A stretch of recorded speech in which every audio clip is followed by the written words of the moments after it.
Hey everyone, welcome back to another edition of Metcalf's Movie Journal.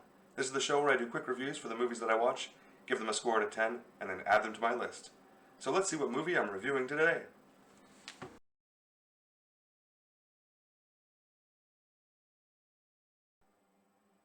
On May 11th, I watched Hall Pass, which came out in 2011.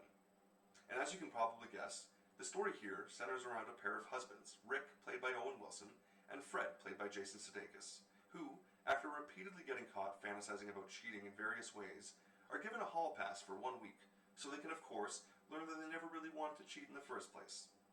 In my opinion, this is not only a terrible way to deal with relationship issues, it is also just a horribly predictable and cliche plot. The only thing ever carrying this one was going to be Wilson and Sudeikis and the laughs they could generate. Thankfully, as far as comedic actors go, I would say these two are firmly in the middle of the pack for me. I definitely don't share the same hate for Owen Wilson that some people seem to have. He's just a consistently reliable, charming guy, and it helps him get away with playing complete assholes on screen and still getting laughs while he does it. He does it again here in the role of Rick, the neglectful husband to Maggie, played by Jenna Fisher, who of course is famous for her role as Pam in The Office. But if Rick gets knocked for being the classic neglectful idiot husband who can't stop looking at other women, he's still at least one notch above his best friend Fred, who's basically doing all the same bad stuff, but he's actually aware of it all and actively trying to hide it from his wife Grace, played by Christina Applegate.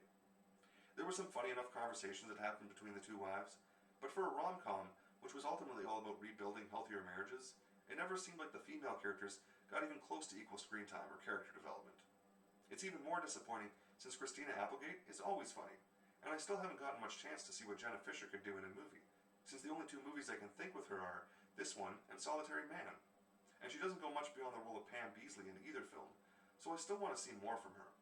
She'll need to do something drastically different if she ever wants to break away from those types of characters and change how people see her. Still though, it wasn't a bad decision to keep the camera on Sudeikis and Wilson for most of this one, since the chemistry they had was solid enough throughout.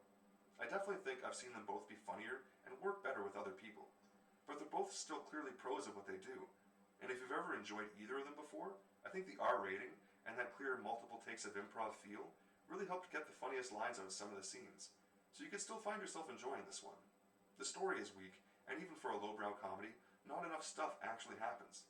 The most disappointing part of the whole thing for me was easily in the supporting group of friends, led by a perfectly miscast Richard Jenkins in the role of Coakley, the playboy manslut, who should have been played by someone at least 20 years younger. Seriously, how or why these guys are friends with this guy never made sense to me. And Stephen Merchant, as Gary, the weird friend, I've only seen this actor a few times, but it already feels like this is the only type of character he'll ever be able to play. I ended up giving this one a 4 out of 10, and it landed at number 1075 on my list, putting it right here, in between the original Mortal Kombat and Rover Dangerfield. And as always, thanks for watching. Hey everyone, thanks for watching another edition of Metcalf's Movie Journal. Be sure to click like and subscribe for new videos every week, and if you have a movie that you really want me to watch, be sure to drop me a comment.